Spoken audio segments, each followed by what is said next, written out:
Quando o credo apostólico foi composto, e ele é belíssimo, e é uma referência para nós, daquilo que cremos, ele fala que crê em Deus Pai e descreve as obras do Deus Pai. Ele diz: creio em Jesus Cristo, e descreve a obra de Jesus Cristo.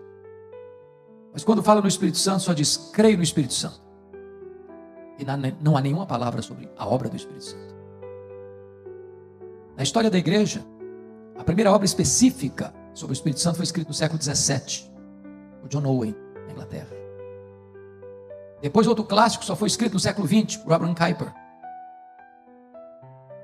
E nós precisamos valorizar o Espírito Santo. Ele é Deus. É Ele quem nos convence de pecado, é Ele quem nos regenera, é Ele quem nos santifica, é Ele quem nos dá poder, é Ele quem nos dá dons, é Ele quem imprime em nós o caráter de Cristo, o fruto do Espírito.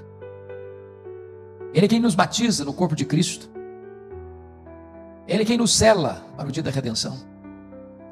Ele é quem nos foi dado como penhor, como garantia da nossa redenção. Ele é quem nos guia a verdade, Ele é quem nos consola. Eu quero me congratular com esta igreja por enfatizar este assunto tão importante. Mas hoje eu gostaria de expor um texto das Escrituras. Está em Isaías 44. E eu peço que você abra sua Bíblia comigo. Versos 3, 4 e 5.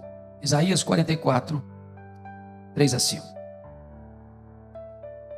E o profeta Isaías, apontando para o Pentecostes, apontando para o derramamento do Espírito, diz assim: porque derramarei água sobre o sedento, torrente sobre a terra seca. Derramarei meu Espírito sobre a tua posteridade e a minha bênção sobre os teus descendentes. Brotarão como a erva, como salgueiro junto às correntes das águas. Um dirá: eu sou do Senhor. O outro tomará o nome de Jacó. Outro ainda escreverá na própria mão: eu sou do Senhor. E por sobrenome tomará o nome de Israel. Amém. Eu estava pregando há alguns anos na cidade de Salvador, na Bahia. E naquela ocasião eu pregava sobre o derramamento do Espírito, sobre o avivamento. E lá estava um repórter da cidade para uma entrevista.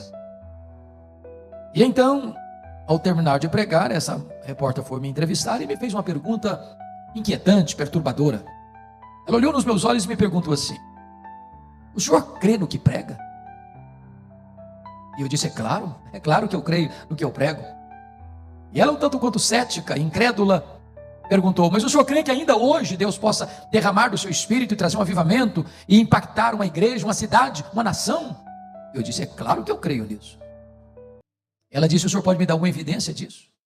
Eu disse: claro. Eu citei para aquela repórter, pastor Marcos, o que aconteceu na Inglaterra no século XVIII. Eu acho que todos vocês têm ciência de que, em virtude do iluminismo, uma onda de ateísmo varreu a Europa. Na Inglaterra, no século XVIII, para vocês terem uma ideia, de cada 6 casas em Londres, uma era um prostíbulo. A bebedeira, a jogatina, a promiscuidade assolava a cidade. As igrejas estavam vazias. Pregadores descomprometidos pregavam sermões mortos para auditórios vazios e sonolentos e desciam do púlpito para se embriagar nas mesas de jogo. Ninguém acreditava que a igreja pudesse ressurgir das cinzas. Os enciclopedistas diziam que a igreja seria varrida da Europa, mormente da Inglaterra, em poucos anos. Quando todos, entretanto, apostavam no fracasso irremediável da igreja, Deus começa a mover o coração de alguns estudantes da Universidade de Oxford para orar por avivamento. Entre eles estava John Wesley, George Whitefield, Carlos Wesley. E eles se reuniam periodicamente para buscar a Deus, para confessar os seus pecados, para clamar aos céus por um derramamento do Espírito. E foi numa dessas reuniões de oração, no dia 31 de dezembro de 1739, às 3 horas da madrugada, que nesta reunião de oração, os céus se fenderam. O Espírito Santo foi derramado. Esses moços ficaram cheios do Espírito Santo. Se levantaram para pregar com tamanho poder que as igrejas vazias se encheram de pessoas famintas de Deus. A igreja foi para as ruas, para as praças, e nas praças as pessoas disputavam um local para ouvir a palavra de Deus. Esse avivamento varreu toda a Inglaterra. Centenas de milhares de pessoas convertidas. E mais tarde, os historiadores escreveram que foi este avivamento inglês que salvou a Inglaterra do mesmo banho de sangue que tomou conta da França naquele tempo. Eu creio, meus irmãos, que Deus pode visitar-nos hoje, na nossa geração, encher-nos do seu poder, trazer sobre nós um grande avivamento, mudar a tessitura da sociedade brasileira, levantar uma igreja santa e poderosa que vai impactar essa nação. E esse texto aponta-nos para esta verdade magna da esperança cristã. Aqui há 4 verdades que eu gostaria de partilhar. A primeira verdade que esse texto ensina é que o derramamento do Espírito, o avivamento, é uma promessa de Deus. A segunda verdade que eu gostaria de enfatizar é que o derramamento do Espírito é uma necessidade da igreja. Terceiro, o avivamento precisa ser buscado pela igreja. É por isso que estamos aqui. E quarto, o avivamento traz resultados extraordinários para a igreja. Então vamos olhar o primeiro ponto. O derramamento do Espírito é uma promessa de Deus. E essa promessa tem 2 características. A primeira delas, no verso 3, porque derramarei água sobre o sedento, torrente sobre a terra seca, derramarei meu Espírito sobre a tua posteridade e a minha bênção sobre os teus descendentes. Essa promessa é segura. Sabe por que ela é segura? Quem está prometendo aqui não é um homem, não é uma instituição humana, nem mesmo é a igreja. Quem está prometendo esse derramamento é o próprio Deus. Aquele que fala e cumpre o que diz. Aquele que não é homem para mentir. Aquele que faz e ninguém pode impedir sua mão de fazê-lo. Aqui está a nossa garantia que Deus prometeu. E esta promessa aqui cumpriu-se no dia de Pentecostes. E quando Pedro se levanta para pregar, ele interpreta da seguinte maneira: esta promessa não é apenas para vós, é também para os nossos filhos, é para aqueles que ainda estão longe, é para quantos o Senhor nosso Deus chamar. Esta promessa é para a primeira igreja batista da Lagoinha de Bragança Paulista. Esta promessa é para você, essa promessa é para mim, essa promessa é para nós, essa promessa é para os nossos filhos. Agora, quando Deus faz, não é possível alguém impedir essa ação de Deus. Sabe, irmãos, uma igreja, quando ela é revestida com esse poder do Espírito Santo, ninguém pode detê-la, ninguém pode intimidá-la, ninguém pode ameaçá-la. Lá no passado, o Sinédrio tentou intimidar a igreja, prendendo, açoitando, proibindo, intimidando os apóstolos. Mas quanto mais se intimidava, mais a igreja crescia. Mais tarde vieram os imperadores, crucificando os crentes, queimando os crentes, jogando os crentes às feras. Mas quanto mais sangue era derramado, mais a igreja crescia. Como diz um cântico composto aqui no Brasil, é obra santa, ninguém detém. Ninguém detém. A promessa é segura. Mas em segundo lugar, essa promessa não é só segura, ela é também abundante. Porque notem vocês que o texto fala de derramamento e fala de torrentes. Ambas as palavras trazem a ideia de algo grande, caudaloso, copioso, abundante. Em outras palavras, Deus não nos dá o seu Espírito por medida. Deus tem mais. Deus tem muito mais. Deus tem infinitamente mais. Enquanto tiver vasilha vazia disponível, o azeite vai continuar jorrando e jorrando e jorrando. Às vezes, o maior problema que você e eu enfrentamos é limitar a obra do Espírito Santo ao nosso conhecimento e à nossa experiência. Achamos que tudo quanto Deus quer e pode fazer em nós é o que nós conhecemos, ou o que nós já experimentamos. Mas amados, Deus tem muito mais, e eu vou explicar. Quando você vai para a carta aos Efésios, capítulo 3, verso 19, ali o apóstolo Paulo faz, ao meu ver, a mais ousada oração que um ser humano pode fazer. Ele orou assim: para que sejais tomados, não de Deus, não da plenitude de Deus, para que sejais tomados de toda a plenitude de Deus. E aí eu tenho que perguntar, mas quem é Deus? Só para refrescar a memória esclarecida de vocês, dos atributos que nós chamamos de incomunicáveis, e só Deus os tem, e não repartiu nem com anjos, nem com homens. Deus é autoexistente, Deus é infinito, Deus é imenso, Deus é eterno, Deus é imutável, Deus é onipotente, Deus é onipresente, Deus é onisciente, Deus é transcendente, Deus é maior do que tudo quanto Ele criou. Nem os céus dos céus pode contê-lo. Bom, mas uma outra pergunta precisa ser feita: Se Deus é maior do que o universo que Ele criou, eu tenho que perguntar, então qual é o tamanho do universo que Ele criou?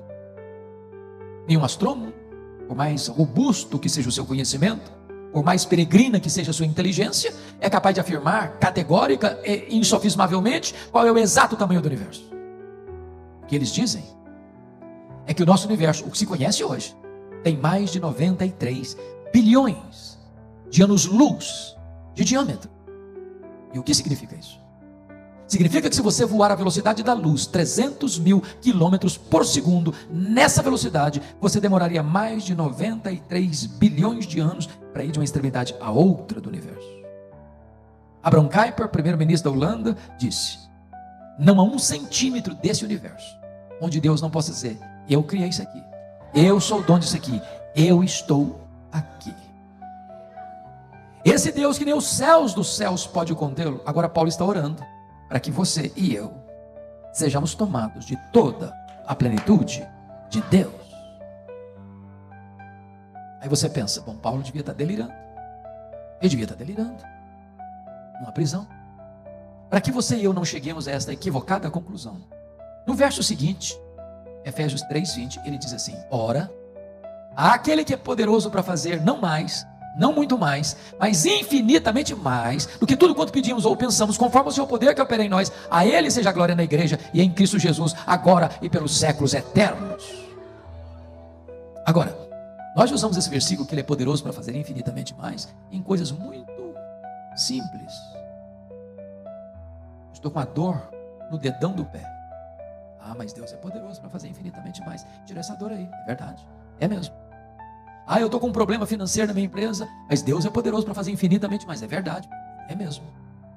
O problema é que Paulo tinha acabado de fazer a oração mais audaciosa da história. E agora ele diz o seguinte: ora, mas Deus é poderoso para fazer infinitamente mais. Paulo, não estou te entendendo. Aonde você quer chegar? O que é infinitamente mais, depois de eu ter pedido o máximo? Paulo só está nos ensinando uma coisa: tem mais para nós, tem muito mais para nós, tem infinitamente mais para nós. Sabe por quê? Essa promessa não é apenas segura, ela é abundante. No século XIX havia uma família muito pobre na América, nos Estados Unidos. Essa família morava na região rural. Essa família tinha 7 filhos pequenos, de 14 anos para baixo. Quando o chefe da família morre e deixa a viúva pobre, endividada, com 7 crianças para criar e grávida do 8º filho. Quando nasce o 8º, não é o 8º, é o 8º e o 9º, porque eram gêmeos. Essa mulher não abriu mão dos filhos. Com 39 anos de idade, ela estava com os cabelos brancos de tanto trabalhar na roça para alimentar os filhos. Um dia o 5º filho disse para ela: mamãe, eu vou sair da roça, vou para a cidade. Deus tem um plano na minha vida. Foi para Boston, em Massachusetts. E encontrou um emprego numa sapataria. O seu professor de escola dominical, o Sr. Edward Kimball, vai lá na sapataria e o leva a Cristo. Um dia esse moço está numa igreja e o pregador disse assim: o mundo está para ver o que Deus pode fazer com um homem totalmente entregue nas suas mãos. Ele disse: meu Deus, eu quero ser esse homem. Eu já era um pregador conhecido nos Estados Unidos. Ele pregava certo dia em Chicago, no estado de Illinois, e 2 irmãs já idosas da igreja metodista abordaram-no na porta da igreja dizendo assim: nós estamos orando pelo senhor. E ele perguntou: mas por quê? Para que Deus o revista com o poder do Espírito Santo. Um dia ele caminhava em Nova York pela Wall Street e de repente o Espírito Santo veio sobre ele. E ele saiu correndo, entrou na casa de um amigo, entrou no quarto, fechou a porta, caiu de joelhos. Ele dizia que parecia que ondas elétricas penetravam pelo seu corpo. O céu desceu à terra, a glória de Deus invadiu sua vida. E ele afirmou que ainda que ele desse toda a riqueza do mundo em troca daquela experiência, que ele rejeitaria. Quando ele se levanta dos seus joelhos, nunca mais a história dele foi a mesma, nunca mais. A partir daquele dia, ele levou a Cristo mais de 500 mil pessoas. O maior avivalista de todos os tempos, Dwight Lima Moody. Deus pode fazer o mesmo ainda hoje.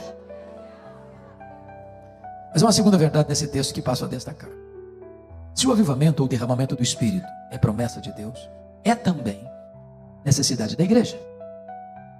O verso 3 ainda prossegue, dizendo que Deus vai derramar água sobre o sedento e torrentes sobre a terra seca, derramar seu Espírito sobre a sua posteridade e a sua bênção sobre os seus descendentes. Notem vocês que aqui o símbolo do Espírito Santo é água. E há muitos símbolos do Espírito Santo na Bíblia. Um deles foi desenhado ali, ó. A pomba, o vento, o hálito, o azeite, o fogo. A pergunta é por que aqui o profeta Isaías, inspirado pelo Espírito Santo, seleciona a água como símbolo do Espírito Santo? E a resposta é, porque isso tem lições para nos ensinar. Que lições? Primeiro, não tem vida onde não tem água. Você pode ter o melhor terreno, você pode ter a melhor semente, você pode ter as melhores tecnologias, você pode ter os melhores insumos. Se não tiver água, a semente morre mirrada no ventre da terra. O que significa isso? Você pode ter templos modernos, você pode ter tecnologia sofisticada, você pode ter músicos de excelência, você pode ter pregadores eloquentes, você pode ter gente influente na sociedade. Se o Espírito Santo não agir, não tem vida nesta igreja. Eu tenho que concordar com o pregador batista, príncipe dos pregadores do século XIX, Charles Haddon Spurgeon, quando ele disse: é mais fácil eu acreditar que um leão tornar-se-á vegetariano do que eu acreditar que uma alma sequer possa ser salva sem a obra do Espírito Santo.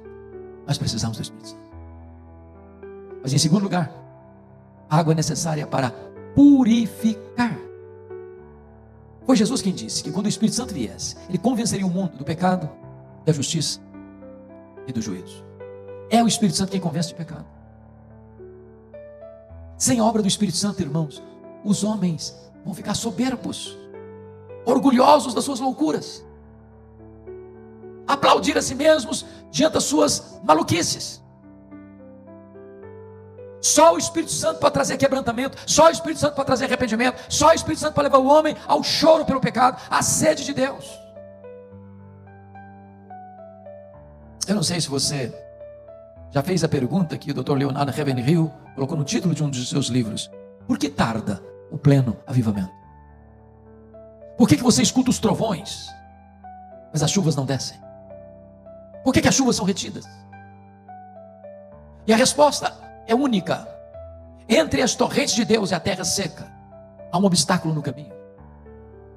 E esse obstáculo chama-se pecado.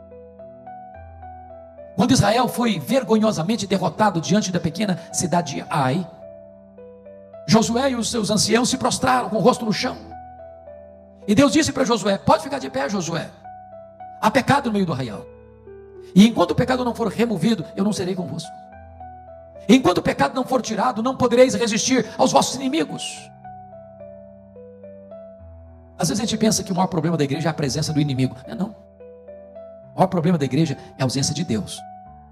Se Deus é por nós, quem será contra nós? Mas e se a pergunta for o inverso? Se Deus for contra nós, quem será por nós? A maior necessidade da igreja hoje, irmãos, é de se humilhar debaixo da poderosa mão de Deus. Se o meu povo, que se chama pelo meu nome, se humilhar e orar e me buscar e se converter de seus maus caminhos, então eu ouvirei dos céus, perdoarei seus pecados e sararei a sua terra. Nós precisamos do Espírito Santo. E só Ele pode produzir esse quebrantamento, esse arrependimento, essa busca pela presença de Deus. Mas em terceiro lugar, o derramamento do Espírito precisa ser buscado pela igreja. E volte a sua atenção de novo para o verso 3, que há duas palavras aí dignas de destaque. Primeiro, terra seca. Segundo, sedento. Eu tenho, pastor Carlos, o privilégio de pregar, talvez hoje, no maior congresso evangélico brasileiro, Consciência Cristã, em Campina Grande, já há 15 anos consecutivos. E sempre acontece no período do carnaval. Muitas vezes eu cheguei ali, a terra estava nua, rachada, bramando por chuva, o gado morrendo de fome e de sede. Terra seca. Eu não sei se você já passou sede num lugar ermo, sem água. O desespero que é. Porque a sede é diferente da fome. Quando você está com fome, seu estômago aciona o alarme. Se você não se alimenta na hora, a dor vai embora.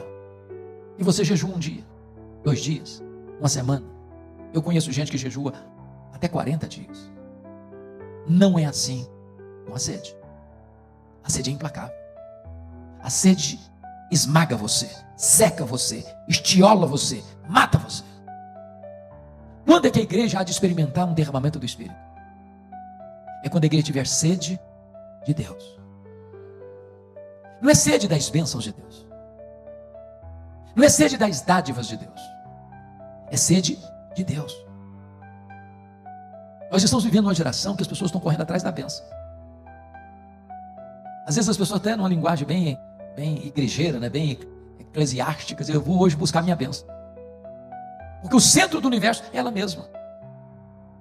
Mas o centro do universo não é você, não sou eu, nem somos nós. O centro do universo é Deus. Avivamento é sede de Deus. Você poderia ter todas as bênçãos de Deus. Se lhe falta Deus, você está vazio. Você pode ter o contra-cheque mais robusto de Bragança Paulista. Se você não tem Deus, sua vida está vazia. Só Deus satisfaz. É por isso que nunca houve, nem no registro bíblico, nem nos anais da história da igreja, qualquer avivamento que não tenha sido precedido por oração, oração, oração. Eu tive o privilégio de visitar, há poucos anos, a Coreia do Sul, onde aconteceu um avivamento em 1907. E até hoje, este avivamento ainda reverbera naquele país e na igreja. Para vocês terem uma ideia, eu sou um pastor presbiteriano. A igreja presbiteriana chegou no Brasil em 1859. Se nós somarmos todos os presbiterianos do Brasil, nós não temos 2 milhões de membros ainda. Lá na Coreia, a igreja presbiteriana chegou 28 anos depois que chegou no Brasil. E eles são mais de 10 milhões de membros. Representam 23% da população. Representam 75% de toda a igreja evangélica da Coreia do Sul. Só em Seul tem mais de 10 mil igrejas presbiterianas. Nenhuma igreja, pastor Carlos, nenhuma igreja é organizada sem ter uma reunião diária de oração pela madrugada. Quando eu fui questionar um pastor que tinha saído da cátedra para plantar uma igreja, e ele estava com 3 anos, com mais de 6 mil membros, eu disse assim: vocês oram de madrugada? Porque essa é a cultura de vocês, a cultura oriental. Ele me respondeu: não, senhor, no mundo inteiro as pessoas levantam de madrugada para ganhar dinheiro. Nós levantamos de madrugada para orar porque Deus é prioridade na nossa vida. Eu fui no seminário, na época o maior seminário do mundo, 1.870 alunos presenciais. O diretor disse assim: qualquer seminarista que faltar a 2 reuniões de oração de madrugada no ano, não sendo por motivo justo, é mandado embora, porque não serve para ser pastor. E eu pensei: meu Deus, se fosse no Brasil, todos os seminários estariam fechados.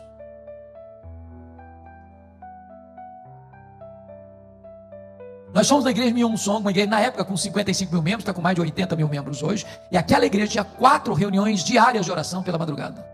Uma das 4 às 5, outra das 5 às 6, das 6 às 7, das 7 às 8. Nós fomos na segunda reunião de 5 às 6, estava de noite fazendo frio. Quando nós chegamos no templo, eu nunca vi algo semelhante, o povo correndo no meio da rua, a Bíblia na mão. Chegamos no estacionamento, os diáconos paramentados coordenando o estacionamento. Quando nós entramos no templo, eu contei mais de 80 pessoas sentadas no capete do púlpito e não tinha mais lugar para sentar. Numa das reuniões diárias de oração da igreja. Quando aqueles irmãos começaram a orar, a sensação que eu tive é que os céus haviam descido à terra. Nós somos na igreja do pastor Paul Yang-Shu, uma igreja com 65 anos, com mais de 700 mil membros, com mais de 700 pastores auxiliares, com mais de 10 mil grupos familiares, um jornal com 2 milhões de cópias por dia, com canais de televisão. E eu fiquei pensando: meu Deus, como é que deve ser a agenda de um pastor de uma igreja desse tamanho?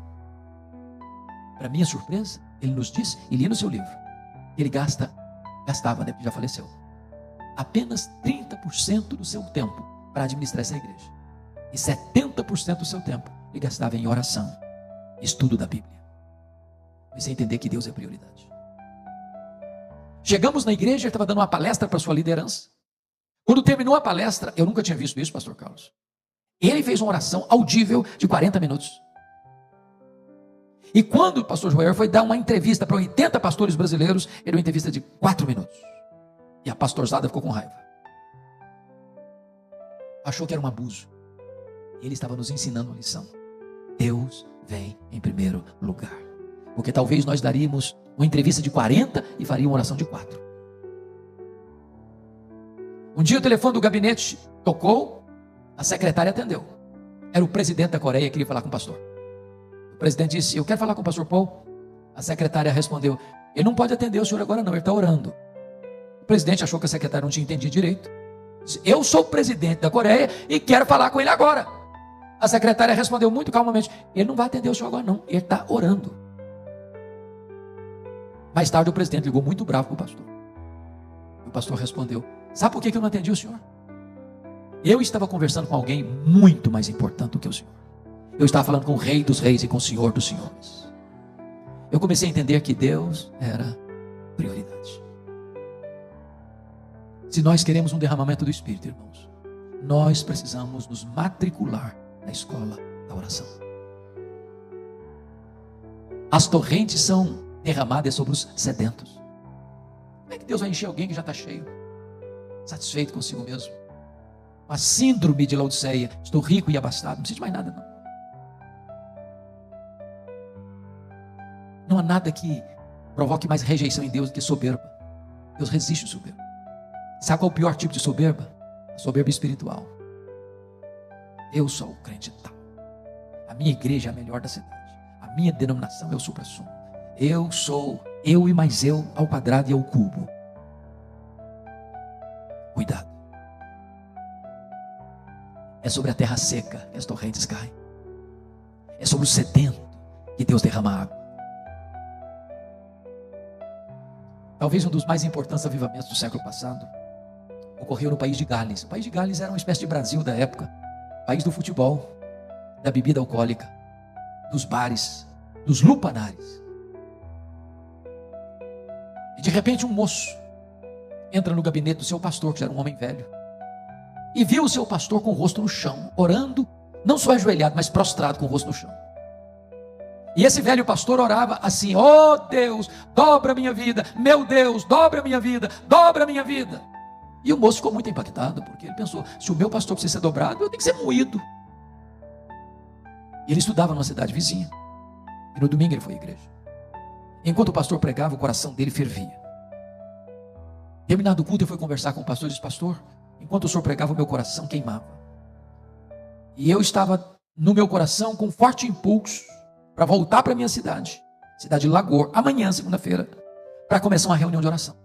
Mas eu não tenho muito discernimento espiritual, eu não sei se isso é voz de Deus ou voz do diabo. O pastor muito sabiamente respondeu: meu filho, é para orar? Então pode voltar, é Deus falando. O diabo mandando ninguém orar, não, pode voltar, é Deus falando com você. Ele voltou na segunda-feira, convocou os moços da igreja. A reunião foi de 7 da noite a 10:30 da noite. Na terça-feira, a igreja estava em peso na reunião de oração. Na quarta-feira, uma multidão na reunião de oração. Para encurtar a conversa, no sábado, o comércio da cidade fechou. Ninguém queria saber de outra coisa a não ser buscar Deus em oração. Esse moço chamava-se Evan Roberts. Em 6 meses, o avivamento varreu todo o país. Mais de 100 mil pessoas convertidas.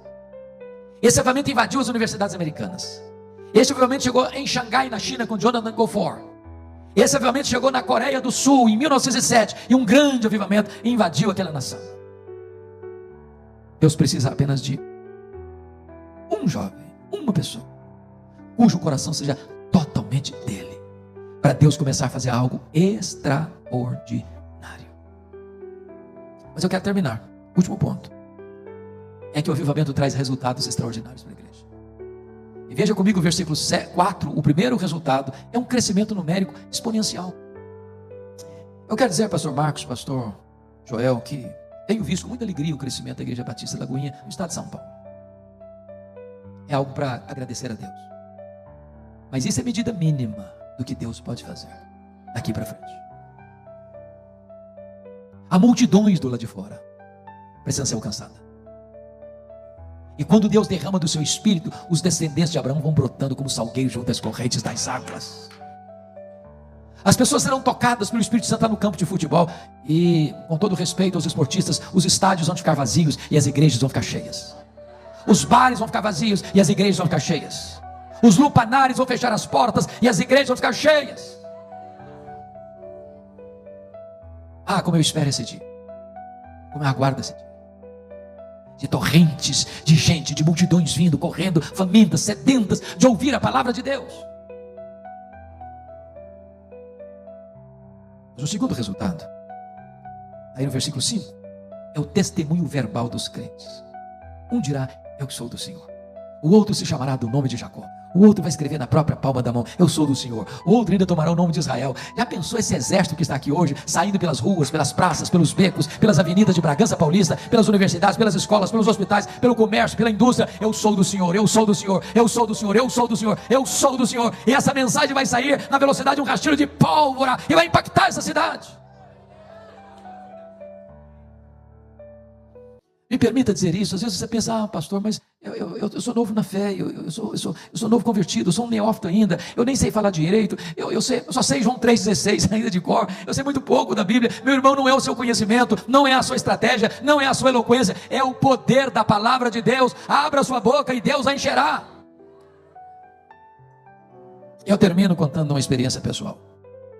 Eu cheguei no seminário de Campinas em 1978. Em 1979 eu tive o privilégio de vir para Bragança. Fui seminarista, 3 anos aqui, 2 anos em Vila Bianchi. O último ano lá na primeira igreja, na Praça Jacinto Osório. Depois fiquei mais 3 anos como pastor. Aqui foi a minha primeira igreja, primeiro amor do ministério. Mas você sabe que quando um seminarista vai para o seminário primeiro ano, via de regra, o coração está queimando. Você prega até para poste no meio da rua. E é muito pobre. Não tinha dinheiro para pagar passagem para ir na cidade, no centro da cidade. Tinha que ir tudo a pé, fazia tudo a pé. Passei o seminário inteiro com um paletó que a minha mãe me deu quando eu vim para o seminário. Às vezes morria alguém, mandava o paletó do defunto para o seminário. Você ficava um pouco comprido, um pouco curto, mas estava tudo bem. Eu fiquei traumatizado com isso também. Mas no primeiro ano, uma missionária americana fez amizade comigo e disse: eu vou te apresentar a cidade de Campinas. E o primeiro lugar que ela me levou foi na escola de cadetes de Campinas. Quem conhece, um lugar muito bonito e muito pomposo até hoje. E eu chego, a primeira pessoa que eu encontrei pela frente, óbvio, um cadete. E estava no seu posto de guarda, fardado, com o nome na lapela da farda, com a metralhadora na mão. Eu fui logo me aproximando dele e perguntando: e aí, João Miguel Corpas, você conhece a Jesus, o Filho do Deus vivo? E esse homem faltou pouco me bater. Ele era ateu, eu não sabia. Ele zombou de mim, ele blasfemou contra o meu Deus. Me disse: não me dirija a palavra, eu não creio nessa tolice. Por um momento eu perdi o rumo de casa. Mas, daqui a pouco, o Espírito Santo bondosamente me deu um pouco de coragem. Eu disse: João Miguel Corpas, antes de ir embora, eu preciso lhe dizer 3 coisas. Primeiro, Deus existe, crendo você nele ou não. Deus não depende de você crer nele para ele existir, ele existe assim mesmo. Segundo, esse Deus ama você. E esse Deus ama tanto você, que ele mandou o seu filho, seu único filho, para morrer na cruz, em seu lugar, para dar a você a vida eterna. Terceiro, você é um pecador. E se você não se arrepender, você vai para o inferno. E até logo, e sair rápido, porque o homem estava com a metralhadora na mão. O que eu nunca podia imaginar é que no dia seguinte a mesma missionária voltasse ao seminário. E ela voltou. E disse: Hernandes, eu preciso levar na minha casa agora. Eu falei: o que foi? O João Miguel Corpas está lá em casa e quer te ver. Eu falei: meu Deus, eu acho que eu fui muito rude na minha abordagem. Eu acho que ele deve estar muito aborrecido comigo. E fui para lá pensando mil coisas. Quando eu chego, ele está sentado no fundo da sala. Quando ele me vê entrando, ele se levantou, correu na minha direção, quase me arranca do chão e me balançou e disse: por favor, me fale do seu Deus, me fale do seu Jesus. E aquele cadete estava em lágrimas aos pés do Salvador. Era próximo mês de julho. Eu fui para visitar minha família e quando eu voltei, ele me ligou. Já levei 3 colegas da escola de cadetes a Jesus. Tornou-se um evangelista. Quando eu saí do seminário, eu perdi o contato com ele. Ou o contato dele. E mais recentemente, pregando num congresso da CEPAL, lá em Águas de Lindóia, uma pessoa aproxima-se de mim e pergunta assim: você tem notícia do João Miguel Corpas? Eu disse: não, eu queria muito ter notícias dele. Ele me disse: ele é meu amigo. Ele está concorrendo ao generalato. E mais, João Miguel Corpas é pastor, é ministro do Evangelho. Ele é pastor da Igreja Assembleia de Deus. Na semana seguinte eu estava pregando na Igreja Presbiteriana de Vila Mariana, em São Paulo. E lá estava o João Miguel Corpas com a esposa, para me dar um abraço. No mês seguinte eu estava em Santos, jantando com a família dele. E ele me contando as maravilhas que Deus fez na sua vida e na sua história. E isso me trouxe à memória a verdade bíblica. Abra sua boca e eu a encherei. Não é o seu conhecimento, não é a sua metodologia, não é a sua eloquência, é a palavra do Deus vivo. Abra sua boca, meu irmão. Lá na sua casa, lá no seu trabalho. E Deus vai fazer maravilhas. Maravilhas. Eu quero dizer, para encerrar, que avivamento, vocês todos sabem disso, não é uma obra humana. Nem a igreja tem controle. A igreja não pode agendar um avivamento. Ela não é produzida pela igreja, nem na terra. Ela é uma obra soberana e sobrenatural do Espírito Santo.